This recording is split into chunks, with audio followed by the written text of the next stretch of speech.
अस्सलामुअलैकुम नाज़रीन, आप लोग देख रहे हैं रियल चैनल पे दक्कनी खबरनामा। सबसे पहले देखेंगे अहम खबरें।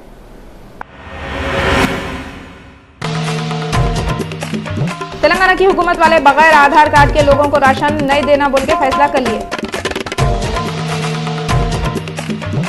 उत्तर प्रदेश के डिस्ट्रिक्ट सहारनपुर में दो ग्रुपा मारा मारी करके दुकान गाड़ियां जला दिए। पुलिस वाले सहारनपुर में कर्फ्यू लगा दिए। तमिलनाडु की सीएम जयललिता उनकी रियासत का हज कोटा बढ़ाने के वास्ते पीएम नरेंद्र मोदी को खत लिखे। और कॉमनवेल्थ गेम्स के पहले दिन इंडिया के प्लेयर 7 मेडल जीत गए। अब खबरें तफसील से देखेंगे। तेलंगाना की हुकूमत वाले व्हाइट राशन कार्ड है सो लोगों को आधार कार्ड है तो राशन देने का फैसला करें। ऐसा मालूम हुआ कि सिविल सप्लाईज डिपार्टमेंट के लोग पूरे डिस्ट्रिक्ट के कलेक्टरों को ये ऑर्डर दे दिए कि जिसके पास भी वाइट राशन कार्ड है मगर आधार कार्ड नहीं है उनको राशन नहीं देना। तेलंगाना की हुकूमत का बोलना है कि बहुत से राशन कार्ड बोगस है और ये भी मालूम हुआ कि रियासत में जितने भी फैमिलियाँ हैं उनसे ज़्यादा राशन कार्ड हैं। सिविल सप्लाईज डिपार्टमेंट वालों के हिसाब से रियासत में 1,47,000 राशन कार्ड हैं, जिसमें से 1,94,00,000 वाइट और 15,700 पिंक राशन कार्ड हैं और रियासत में राशन कार्डों और ख़ानदानों में 22 लाख का फ़र्क है कहते। तेलंगाना की हुकूमत का बोलना है ये पूरे कार्ड बोगस है और तेलंगाना की हुकूमत का मानना यह है कि रियासत में है सो बोगस राशन कार्डों को कैंसिल कर दिए तो हुकूमत को 500 करोड़ रुपये का फ़ायदा होता कहते। दूसरी तरफ केसीआर इलेक्शनों के वक्त वजीफे बढ़ाने का और 2 कमरों का घर देते बल्कि गरीब लोगों से वादा करे थे, जिसकी वजह से कितने की लोग नए राशन कार्ड के वास्ते दरख्वास्तें दे रही और ये सोच रही वाइट राशन कार्ड रहा तो इन लोगों को पूरे सहूलतें मिल सकते। ऐसे प्रॉब्लमों से बचने के वास्ते तेलंगाना की हुकूमत वाले आधार कार्ड का सहारा लेना बल्कि प्लान बनाए। सानिया मिर्जा को तेलंगाना स्टेट के ब्रांड एम्बेसडर बनाने के बाद कांग्रेस के लीडरों में भी इख्तलाफात पैदा हो गए। हनुमंत राव तनकीदा करते हुए फिर रही। मोहम्मद अली शब्बीर हनुमंत राव की तनकीद पे एतराज़ा कर रहे हैं। मोहम्मद अली शब्बीर मीडिया वालों से बातें करते हुए बोले उन्होंने ऑल इंडिया कांग्रेस के सदर सोनिया गांधी को एक खत लिखे राज्यसभा के मेंबर हनुमंत राव की शिकायत करके ये बोले कहते सानिया मिर्जा को तेलंगाना ब्रांड एम्बेसडर बनाने पे हनुमंत राव जो कुड़कुड़ा रही और फड़फड़ा रही ये तमाशे कई को कर रहे बोल के पूछो। मोहम्मद अली शब्बीर बोले सानिया मिर्जा हैदराबाद में पैदा नहीं हुए तो क्या हुआ? क्या अमिताभ बच्चन गुजरात में पैदा हुए थे जो उनको गुजरात का ब्रांड एम्बेसडर कई को बनाए? शाहरुख खान को कोलकाता का ब्रांड एम्बेसडर कई को बनाए? क्या उन्होंने कोलकाता में पैदा हुए थे? हनुमंत राव को अमिताभ बच्चन और शाहरुख खान नहीं दिखे, सानिया मिर्ज़ा दिख रही। क्या उनकी दूर की नज़र कमज़ोर और नज़दीक की नज़र तेज़ है? नज़दीक की सानिया दिख रही, दूर के अमिताभ और शाहरुख खान नहीं दिख रही। मोहम्मद अली शब्बीर बोले मशहूर लोगों को हुकूमत ब्रांड एम्बेसडर बनाते ही रहते। ये बात को बखेड़ा बना के हनुमंत राव बीजेपी वाले दिए जैसा फिरका वाराना रंग दे रही। मोहम्मद अली शब्बीर ये भी बोले किस किस की बोमड़ी आगे बोले जैसा हनुमंत राव औकाफ के ज़मीनों की हिफाजत के बातें बहुत करते रहते मगर उन्हें खुद औकाफ के घर में टिके हुए हैं।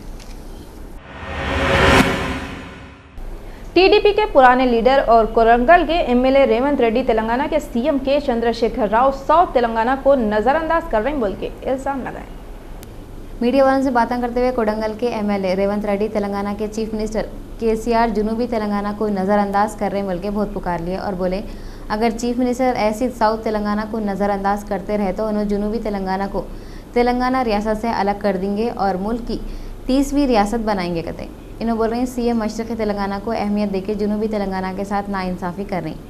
कांग्रेस के महबूब नगर के लीडर DK अरुणा भी साउथ तेलंगाना को नज़रअंदाज करने का इल्ज़ाम लगाए। बीजेपी के पुराने लीडर कृति आजाद सेंटर के मिनिस्टर वेंकैया नायडू से दरभंगा शहर को भी पीएम नरेंद्र मोदी के ड्रीम प्रोजेक्ट में शामिल करो बोल के अपील करें। बीजेपी के पुराने लीडर और MP हैसो कीर्ति आज़ाद सेंटर के मिनिस्टर वेंकैया नायडू को एक खत लिखे और दरभंगा शहर को भी 100 नए मॉडल शहरों की लिस्ट में शामिल कर लो बोल के दरख्वास्त करे। मिनिस्टर कीर्ति आज़ाद बोल रहे पीएम नरेंद्र मोदी का जो ड्रीम प्रोजेक्ट है उसके वास्ते दरभंगा शहर बहुत ज़बरदस्त है। कई को बोले तो वहाँ का कल्चर, आबादी, एजुकेशन सब बहुत अच्छा है और उसको तरक्की याफ्ता शहरों की लिस्ट में आराम से शामिल कर ले सकते हैं। गोवा के डिप्टी सीएम फ्रांस डिसूजा बोले हिंदुस्तान में रहने वाला हर आदमी हिंदू है और मोदी हुकूमत में तरक्की करेंगे। गोवा के डिप्टी चीफ मिनिस्टर ये बात बोलने से पहले गोवा के एक मिनिस्टर बोले थे हिंदुस्तान हिंदू राष्ट्र बन जाएगा। वो हिंदुस्तान का भला होना चाहिए और वो भला होने के लिए उसको हमने सपोर्ट देना चाहिए। सब लोग अभी भारत इंडिया बोलते हैं, तो मैं समझा ये एक हिंदुस्तान राष्ट्र है, तो हिंदुस्तान राष्ट्र उसको बोल के वो राष्ट्र में विकास बढ़ाना चाहिए। मोदी पंतप्रधान बने, उसको क्लियर मेजोरिटी मिली, लेकिन उसको वोटिंग देते समय भारत की जनता ने धर्म, जात, पार्टी कुछ नहीं देखा। गोवा के डिप्टी सीएम हिंदू राष्ट्र की बात को और भड़काते हुए बोले, हिंदुस्तान पहले से ही हिंदू राष्ट्र है और हमेशा ही हिंदू राष्ट्र रहेगा। इन्हों बीजेपी के पुराने लीडर और उनके दोस्त दीपक धुलकर की हिमायत करते हुए ये बातें बोले और एक नया झगड़ा शुरू करने की कोशिश शुरू कर दिए। इन्हों ये भी बोले थे कि मोदी की लीडरशिप में हिंदुस्तान राष्ट्र के तौर पे तरक्की करेगा। इन्हों बोले धोलेकर गलत बोले, हिंदुस्तान हिंदू राष्ट्र बन जाएगा। असल में हिंदुस्तान पहले से ही एक हिंदू राष्ट्र है कहते। No, it is not that way. It is understood wrongly by somebody. India is a Hindu country. It is Hindustan. All Indians in Hindustan are Hindus, including I'm a Christian Hindu. I'm a Hindustani. So you don't have to make it a Hindu nation. It is a Hindu nation. So there is no question of making it a Hindu nation. Narendra Modi को India का PM बनके पूरे 2 महीने हो गए। 2 महीनों में उनको समझ में आ गया कहते सरकारी कामकाज और पब्लिक के बीच में बहुत फासला होता। पीएम सरकारी कामों और पब्लिक के बीच में फासले को कम करने के वास्ते 26 जुलाई को मेरी सरकार नाम से एक वेबसाइट शुरू करे। ये वेबसाइट से इन्हों मुल्क को तरक्की देते और पब्लिक के सामने करना चाहते कहते। इन्हों हर शहरी को इसके टैलेंट के हिसाब से मुल्क की तरक्की के वास्ते इस्तेमाल करने की कोशिश करते कहते। मोदी जो सोच रहे हैं वो पूरा हुआ तो अच्छा है। सभी ये चाह रहे हैं मुल्क तरक्की करना, महंगाई कम होना, करप्शन नहीं होना। मगर इन्हों पीएम बनने जब से अब तक तो पब्लिक मायूसी होते जा रही। ट्रेन के एक्सीडेंट हो रहे हैं, हालांकि ट्रेन के टिकटों में इजाफा ये बोल के करे थे पब्लिक को आराम मिलेगा और इनकी जान की माल की हिफाजत होना बोल के टिकटों के पैसे बढ़ाए, मगर इसका उल्टा हो गया। महंगाई पे इन्हों काबू पाने के बजाय इनके 2 महीने ये दौर में महंगाई बढ़ते गई। करप्शन के बारे में तो कोई भी दिन का अखबार पढ़ लेना या टीवी देख लेना काफ़ी है। मोदी इलेक्शनों से पहले जो बोल दिए वो नहीं हुआ तो नहीं हुआ। पीएम बनने के बाद जो बोल रहे हैं वो कामा हो गए तो अच्छा है। देश की जनता ने जो ये नई सरकार चुनी उसको आज 60 दिन पूरे हुए हैं।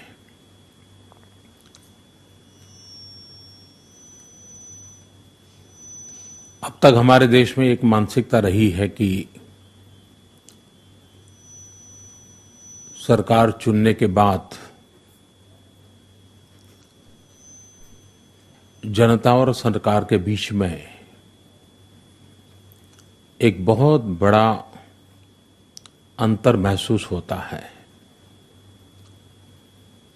एक प्रकार की खाई नजर आती है। लोकतंत्र की सफलता जन भागीदारी के बिना असंभव है और जन भागीदारी सिर्फ मतदान तक सीमित नहीं हो सकती, वो राष्ट्र की सभी आशा आकांक्षाओं की पूर्ति के लिए एक सबल सशक्त माध्यम बन सकता है। और इसलिए 60 दिन के अनुभव के बाद ये पाया गया कि देश के बहुत लोग हैं जो देश के लिए कुछ करना चाहते हैं,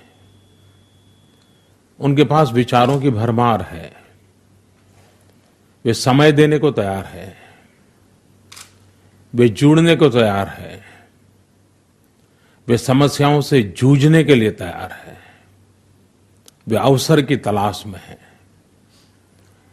टेक्नोलॉजी के माध्यम से तैयार किया गया प्लेटफॉर्म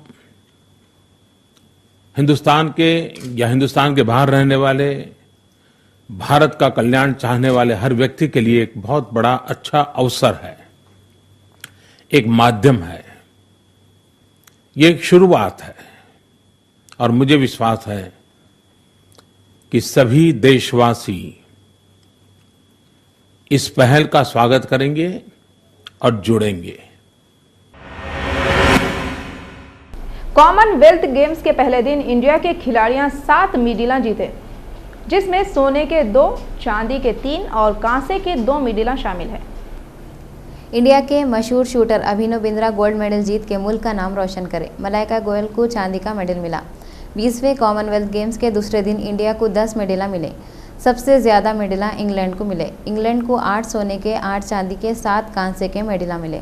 टोटल 23 इनाम मिले। उसके बाद ऑस्ट्रेलिया के खिलाड़ियों को मेडल मिले। उन लोगों को 7 सोने के, 6 चांदी के, 9 कांसे के, जुमला 22 मेडल मिले। उसके बाद स्कॉटलैंड को 6 सोने के, 3 चांदी के, 3 कांसे के, जुमला 12 मेडल मिले। चौथे नंबर पे इंडिया था। इंडिया को टोटल 10 मेडल मिले, 3 सोने के, 4 चांदी के, 3 कांसे के। इंडिया के अलावा भी दूसरे मुल्क के खिलाड़ियों को मेडल मिले। इंडिया के बाद का नंबर कनाडा का रहा। सबसे कम साउथ अफ्रीका को खाली 3 कांसे के मेडल मिले। मेडल लेने वाले टोटल 14 मुल्क थे। आंध्रा के मिनिस्टर गंटा श्रीनिवास बोले, आंध्रा की हुकूमत वाले इंटरमीडिएट के मार्क्स पे इंजीनियरिंग और मेडिसिन में एडमिशन देने के बारे में गौर कर रहे हैं। आंध्रा के कदरी टाउन में मीडिया वालों से बातें करते हुए इन्होंने बोले कि इसके वास्ते एक टीम को तमिलनाडु को भेज रहे हैं, जहां पे ऐसा तरीका है। एडमिशन ये साल से शुरू होने के बारे में अभी कुछ भी फैसला नहीं हुआ करते। इन्होंने बोल रहे हैं तेलंगाना की हुकूमत बच्चों के साथ खेल रही, इस वास्ते ये मसले पे गौर कर रही करते। आरटीए के ऑफिसरां स्कूल के 20 बसों को जब्त करें। इन लोगों के खिलाफ कितने के मुकदमे दर्ज करें। मासाईपेट गांव में हुए सो भयानक एक्सीडेंट के बाद आरटीए वाले स्पेशल चेकिंग करते हुए रंगारेड्डी, हैदराबाद, खम्मम, करीमनगर, आदिलाबाद, निजामाबाद, महबूबनगर में कितने की केसा बुक करे और 20 स्कूल के बसों को जब्त करे। आरटीए की तरफ से आरटीए के ऑफिसों में ड्राइवरों के वास्ते 27 जुलाई को एक प्रोग्राम करते। ये प्रोग्राम में ड्राइवरों को सेफ ड्राइविंग के बारे में बताते और बगैर गेट के रेलवे क्रॉसिंग पार करते वक्त एहतियात करने के बारे में भी बोलते करते। आरटीए वाले हफ्ते के दिन भी ये कार्रवाई करे और तेलंगाना के कितने की डिस्ट्रिक्टों में बसें जब्त करे। तेलंगाना के एनजीओज की तरफ से जुमे को सदर हैदराबाद डिस्ट्रिक्ट एसएम हुसैनी मुजीब की निगरानी में नामपल्ली ऑफिस पे इफ्तार पार्टी थी। इफ्तार की दावत में तेलंगाना के deputy chief minister Mohammed Mahmood Ali, speaker chairman Swami Goud, collector Mukesh Meena, MLA Srinivas Goud और प्रोफेसर कोदंडराम के अलावा दूसरे लोग शरीक हुए। ये मौके पर स्वामी गौड़ बोले, रमज़ान का महीना हिंदू मुस्लिम भाईचारे को भी बढ़ाने वाला मुक़द्दस महीना है। इन्होंने बोले, इफ्तार करने वाला ये नहीं देखना कौन इफ्तार करा रहे, बल्कि उन्हें सवाब हासिल करने की फ़िक्र में लगे हुए रहना। ये मौके पे दूसरे लीडर भी रमज़ान के महीने को बरकतों वाला, इत्तेहाद पैदा करने वाला और नेकियां कमाने वाला महीना है बोले। उत्तर प्रदेश के डिस्ट्रिक्ट सहारनपुर में 2 ग्रुपों मारम पीटी करके दुकानों को और गाड़ियों को अंगार लगा दिए। हफ्ते को 2 ग्रुपों के लोग उत्तर प्रदेश के सहारनपुर में मारामारी कर लिए और इन लोगों की ये मारामारी इतनी ज़्यादा बढ़ गई कि उन लोग अपने में से निकल गए, कितने की गाड़ियों और दुकानों को आग लगा दिए और ये एरिया में फतरमबाजी और फायरिंग भी हुई, जिससे कितने की लोगों को मारा लगे। वहाँ की पुलिस वाले कितने की एरिया में कर्फ्यू भी लगा दिए और ऐसा मालूम हुआ वहाँ के हालात काबू में है। उत्तर प्रदेश के चीफ मिनिस्टर अखिलेश यादव सहारनपुर और मुरादाबाद में हालात को फौरी कंट्रोल में करने के वास्ते ऑफिसरों को हिदायत दे दिए। ऐसा मालूम हुआ कि ज़मीन के मामले में हुए सो ये लड़ाइयों में कितने के लोग जख्मी हुए, जबकि 2 लोगों की मौत भी हो गई। इसराइल और हमास वाले यूएनओ अरब मुल्कों के लीडरों के अपील करने की वजह से 12 घंटों तक जंग रोकने के वास्ते तैयार हो गए। गजा में इसराइल और हमास दोनों मुल्क वाले जंग रोकने के वास्ते राज़ी हो गए और ये जंग 12 घंटे के वास्ते रोक रहे, जिस पे हफ्ते की सुबह से अमल शुरू हो गया। इसराइल के फौजियों का बोलना है, इंडिया के टाइम के हिसाब से सुबह 10:30 बजे से इन लोगों हमलों को 12 घंटों तक रोक दिए, मगर उन लोगों ये 12 घंटों में शिद्दत पसंदा जो सुरंगा बनाए उनको ढूंढते रहेंगे कहते। दूसरी तरफ हमास के लीडर का बोलना है, फ़लस्तीन के पूरे तंजीमा जंग बंदी की पाबंदी करेंगे। इसराइल की तरफ से जो हमले हुए उसमें 888 फ़लस्तीन के लोगों की मौत हुई, जबकि इसराइल के खाली 37 फौजियाँ हलाक हुए। हिंदी फिल्मों के मशहूर singer Asha Bhosle tennis star Sania Mirza की तारीफ करते हुए बोले, खाली पीली बात का बतंगड़ बना रहे। बीजेपी के लीडर तेलंगाना हुकूमत पे औंटते हुए एतराज़ा कर रहे। टेनिस स्टार सानिया मिर्जा को तेलंगाना की हुकूमत ब्रांड एम्बेसडर बनाने के बाद उनके चेहरे पे थोड़ी मुस्कुराहट आई कि नहीं की, लोग उनको रुला दिए। सानिया मिर्जा को तेलंगाना का ब्रांड एम्बेसडर बनाते जो बलवा पुकारा शुरू हो गया, उससे उन्हें बहुत गमगीन हो गए हुए हैं। सानिया मिर्जा एनडीटीवी को इंटरव्यू देते हुए रो रहे थे। सानिया मिर्जा बोले, मैं मुल्क के वास्ते इतने साल तक खेलते रही, मुल्क फिर के अपने मुल्क के वास्ते मेडल लाई और अब मेरे को अपनी नेशनैलिटी साबित करना पड़ा। मैं इंडिया में पैदा होके भी घड़ी घड़ी ये बोलना पड़ा, मैं हिंदुस्तानी हूँ, मेरे पास इंडिया का पासपोर्ट है। सानिया मिर्जा बोले, मेरे को नहीं मालूम लोग मेरे साथ ऐसा कहीं को कर रहे हैं, ऐसा मेरे मज़हब की तरफ से कर रहे हैं या मैं औरत होने की तरफ से इन लोग मेरे साथ ऐसा सलूक कर रहे हैं। I thought once and for all before I leave, I just want to speak once and leave for America because I'm going away for a few weeks, and I just want this to end because I just think that it's unfair to ask someone to keep justifying and keep reiterating their patriotism unnecessarily. I mean, when that person has made it very clear who she's playing for, in my case for India, and what passport she has, in my case which is Indian, and who has time and again said that I'm Indian. I mean, this is not something that I want to make, it's this versus that or anything. But the fact of the matter is that, earlier I got a bit emotional because it's just it's very hurtful. That's it, yeah, I just want this. I hope this is the last time that I'm going to have to come out and say something like this. It's not about being branded a Pakistani. I don't want you to make this India versus Pakistan. This has nothing to do with that. The fact of the matter is that when you tell me that you're Indian and I tell you that you're not, you're going to be hurt. And it's exactly the same thing. You could have called me anything else from any other country as well and I would have been as hurt. I mean, if you're forcing me to be from somewhere else. And the fact is that I don't think, first of all, they called me a Pakistani. You just said that I was Pakistan's daughter-in-law. There were some, statements made. And I'm the daughter of India and I will always remain the daughter of India. I think that's about it. I really don't want this to keep going on and on and on. I mean, I think it's really silly if it has, because for the past 4.5 years, I've said that I'm Indian, and I think people are whoever has raised this question is extremely, I think he's very ignorant, because considering I've won medals after that in Asian Games and Commonwealth Games after my marriage for India. Raza academy federation, Muslim minority association और all India रहमते आलम community की तरफ से 26 जुलाई को Israel के जुल्म के खिलाफ मासाब tank से मेहदीपट्टनम तक एक रैली निकाले। इसराइल के जुल्म के खिलाफ ये रैली में बहुत लोग शरीक हुए थे। पुलिस का भी ज़बरदस्त इंतज़ाम था। ये रैली अमन के साथ निकली। ये मौके पर रहनुमाए दक्कन दिल्ली के डायरेक्टर नईमुद्दीन और मौलाना इकबाल रज़वी इसराइल और इसराइल के सपोर्टर अमेरिका में तैयार होने वाले चीज़ों का बाइकाट करो बोल के हिंदुओं और मुसलमानों से अपील करें।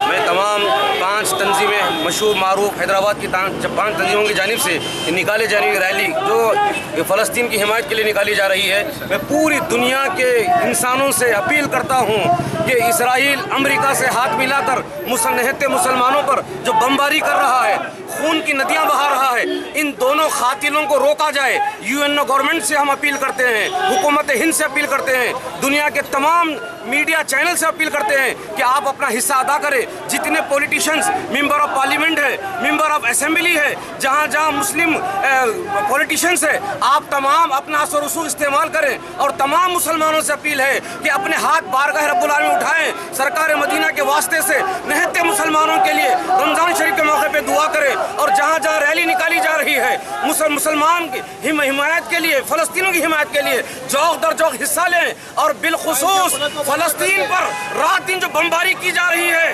खुदा की कसम पूरी दुनिया का मुसलमान मुत्तहिद होकर यह ऐलान करता है ये जुल्म को रोका जाए, वरना खैर खुदाबंदी इसराइल को निस्त नाबूद करने के लिए तैयार है।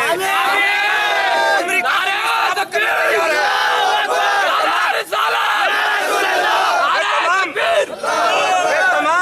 मैं तमाम राइटर से अपील करता हूं जो अखबारों में लिखते हैं, तमाम मीडिया चैनल से अपील करता हूं कि आप इंसानियत के नाते अपनी जबान खोलिए। जो कलम जिनके हाथों में है, बराए करम कलम की स्याही सूखने से पहले हक के लिए कलम चलाना सीख लें, वरना वो दिन दूर नहीं जो आज दूसरों पे जुल्म हो रहा है, कहीं वो दिन तुम पर भी ना आ जाए। लिहाजा जालिम चाहे कोई भी हो, उसे रोका जाए। मुसलमान की आवाज दुनिया के चारों कोनों में पहुंचना चाहिए। हमारा यही पैगाम है। अस्सलाम वालेकुम। पाकिस्तान के सूबे पंजाब में जहरीली शराब पीने से कम 6 आदमियां मर गए। पाकिस्तानी मीडिया वाले बोले ये 6 आदमियों को दवाखाने में शरीक करे थे, ये लोग इलाज चलते वक्त मर गए। तमिलनाडु की चीफ मिनिस्टर जयललिता इंडिया के पीएम नरेंद्र मोदी को खत लिख के तमिलनाडु का हज का कोटा बढ़ाओ बोल के डिमांड करे। तमिलनाडु के चीफ मिनिस्टर जयललिता उनकी रियासत का हज कोटा बढ़ाने के मामले में नरेंद्र मोदी को सपोर्ट करो बोल के डिमांड करे। इन्होंने नरेंद्र मोदी को एक खत लिख के ये बोले कि तमिलनाडु की हज कमेटी को साल 2014 के वास्ते 13,159 दरखास्तां मिले, मगर वहाँ की हज कमेटी वाले खाली 2,652 सीटें अलॉट करें। ऐसा मालूम है 2,652 सीटों में से 1,180 सीटें रिजर्व कोटे के और बाकी के 1,492 सीटें जनरल कोटे के हैकते। निजामाबाद की एमपी कविता रेड्डी मेदक में हुए बस एक्सीडेंट में मारा लगे बच्चों को देखने के वास्ते मलकपेट के यशोदा हॉस्पिटल को आए थे। इन बच्चों को देख के बहुत अफसोस करे। मेदक में हुए बस एक्सीडेंट में मारा लगे 20 बच्चे मलकपेट के यशोदा हॉस्पिटल में शरीक है। इन लोगों का इलाज चल रहा। ये बच्चों को देखने के वास्ते निजामाबाद की एमपी कविता रेड्डी आए थे। कविता रेड्डी मीडिया वालों से बातें करते हुए बोले, ये बच्चों का इलाज अच्छे से अच्छा होना और आने वाले दिनों में ऐसे हादसे नहीं होना बोल के एक प्लान बनाना। रेलवे क्रॉसिंग पे गार्ड्स का होना भी ज़रूरी है। दवाखाने में मारा लगे बच्चों को देख के कविता बहुत अफसोस कर ली। చాలా హృదయ విదారకంగా ఉంది ఆ పిల్లలందరూ కూడా చూస్తూ ఉంటే, కాకపోతే దేవుడి దయ వల్ల ఆ ప్రమాదం నుండి బయటపడినటువంటి పిల్లలందరూ కూడా త్వరగా కోలుకోవాలని అందరూ కూడా ప్రార్థన చేస్తూ ఉన్నాం. పర్టికులర్లీ ఇక్కడ ఉండేటటువంటి హాస్పిటల్ యాజమాన్యం కానీ ప్రభుత్వం తరఫున జరగాల్సినటువంటి అన్ని కార్యక్రమాలు ఏర్పాట్లు కానీ ఏమాత్రం లోటు లేకుండా కంటిన్యూస్గా చేయడం జరుగుతూ ఉంది. డెఫినెట్గా ఇక్కడ ఉన్నటువంటి 11 మంది బిడ్డలందరూ కూడా సురక్షితంగా బయటపడతారన్నటువంటి విశ్వాసం నాకైతే ఉన్నది. All India general secretary Vishwajit Kumar Medak accident में मारा लगे बच्चों को देखने यशोदा हॉस्पिटल को आए थे। इन्होंने हुकूमत से डिमांड करे कि मारा लगे बच्चों को 10 लाख रुपये और मर गए बच्चों को 50 लाख रुपये एक्स ग्रेशिया दियो बोल के। सीपीआई के all India general secretary Vishwajit Kumar Medak में हुए एक्सीडेंट में मारा लगे बच्चों को देखने यशोदा हॉस्पिटल को आए थे। विश्वजीत बच्चों को देख के बहुत अफसोस कर लिए। यशोदा दवाखाने में जुमला 20 बच्चों का इलाज हो रहा। विश्वजीत मीडिया वालों से बातें करते हुए बोले, हुकूमत एक्स ग्रेशिया ज़्यादा देना, मर गए बच्चों को 50 लाख रुपये और मारा लगे बच्चों को 10 लाख रुपये देना बोल रहे हैं।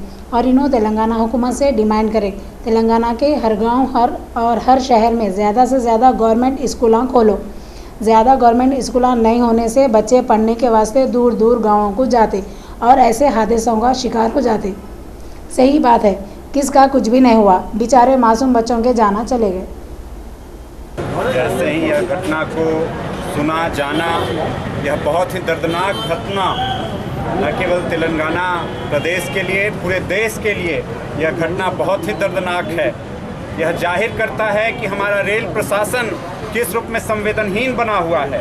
यह जाहिर करता है कि हमारी सरकारें किस रूप में संवेदनहीन बनी हुई है कि कहां पर क्या चीज़ का इंतजाम किया जाना चाहिए, और वो इंतजाम नहीं होने से एक न एक दिन इस तरह की घटनाएं हर जगह होंगी। अभी भी इस तरह की बहुत सारे वो पॉइंट्स होंगे जहां पे इस तरह की घटनाएं हो सकती हैं। किस तरह से छोटे छोटे बच्चे जो स्कूलों में पढ़ते हैं, एकदम छोटे बच्चे हैं, उनकी मौत हुई है। बहुत ही दर्दनाक घटना। इस घटना को लेकर के पूरा का पूरा न केवल ऐसे पूरा देश बहुत मर्माहत है। इंडिया के प्रेसिडेंट प्रणब मुखर्जी राष्ट्रपति भवन में नए म्यूजियम का इनॉग्रेशन करे। पीएम नरेंद्र मोदी और पहले के पीएम मनमोहन सिंह भी आए थे। दुनिया भर में मशहूर राष्ट्रपति भवन में एक और नए म्यूजियम का इनॉग्रेशन करें। इंडिया के प्रणब मुखर्जी के हाथों से हुआ। प्रणब मुखर्जी इंडिया के सदर की हैसियत से 2 साल पूरे कर लिए। मुखर्जी राष्ट्रपति भवन में म्यूजियम को मुल्क के नाम कर दिए। इस मौके पे पीएम नरेंद्र मोदी, पहले के पीएम मनमोहन सिंह, असेंबली के लीडर वेंकैया नायडू और दूसरे खित्ते के लीडर राष्ट्रपति भवन में मौजूद थे। प्रणब मुखर्जी बोले, राष्ट्रपति भवन के गार्डन को दुनिया भर के लोग जैसा शौक से देखने आते, वैसे ये म्यूज़ियम को भी दुनिया भर के लोग देखने को आएंगे। कई को बोले तो ये म्यूज़ियम में 1911 के दिल्ली दरबार से लेके 1950 में पहले सदर की हैसियत से डॉक्टर राजेंद्र प्रसाद की हलफ बर्दारी के फ़ोटोआँ और कितने की पुराने ज़माने के चीज़ें भी है। ये म्यूज़ियम को 1 अगस्त को लोगों के वास्ते खोल देते गए और 3 महीने तक म्यूज़ियम देखने आने वालों को फ्री में एंट्री रहेंगी। इसके बाद टिकट रखते गए। गजा पर इसराइल वाले करे सो हमले में एक ही खानदान के 18 आदमियां मर गए। ये 18 आदमियों को मिला के अब तक 880 आदमियां मर गए। गाजा की हेल्थ मिनिस्ट्री वाले बोले ये पूरा खानदान एक घर में फंसा हुआ था, वो इस घर पे इसराइल रॉकेट गिरा जिससे ये पूरा का पूरा खानदान मर गया। मलाबार गोल्ड ज्वेलर्स वालों के पास 26 जुलाई को 1 तोला सोने की कीमत ये रही। 22 कैरेट सोने की कीमत 25,899 रुपये और 24 कैरेट सोने की कीमत 27,700 रुपये है गते। अब अपन तेलंगाना के 10 जिलों के मौसम का हाल क्या है देखेंगे। हैदराबाद ज़्यादा से ज़्यादा 31 दर्जे हरारत, कम से कम 23 दर्जे हरारत। खम्मम ज़्यादा से ज़्यादा 32, कम से कम 24। मेदक ज़्यादा से ज़्यादा 31, कम से कम 23। वरंगल ज़्यादा से ज़्यादा 27, कम से कम 24। करीमनगर ज़्यादा से ज़्यादा 27, कम से कम 24। महबूबनगर ज़्यादा से ज़्यादा 33, कम से कम 24। आदिलाबाद ज़्यादा से ज़्यादा 27, कम से कम 24। नलगुंडा ज़्यादा से ज़्यादा 35, कम से कम 26। निज़ामबाद ज़्यादा से ज़्यादा 31, कम से कम 24। रंगारेड्डी ज़्यादा से ज़्यादा 31 दर्जे हरारत और कम से कम 22 दर्जे हरारत रिकॉर्ड करें। आखिर में अहम खबरें एक बार फिर देखिए।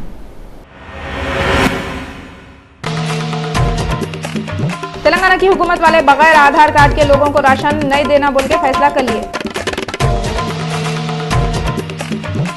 उत्तर प्रदेश के डिस्ट्रिक्ट सहारनपुर में 2 ग्रुपा मारा मारी करके दुकान गाड़ियां जला दिए। पुलिस वाले सहारनपुर में कर्फ्यू लगा दिए। तमिलनाडु की सीएम जयललिता उनकी रियासत का हज कोटा बढ़ाने के वास्ते पीएम नरेंद्र मोदी को खत लिखे। और कॉमनवेल्थ गेम्स के पहले दिन इंडिया के प्लेयर 7 मेडल जीत गए। रियल चैनल के दक्कनी खबरनामे में बस इतना ही। फरजाना को दिए इजाजत। अल्लाह हाफिज।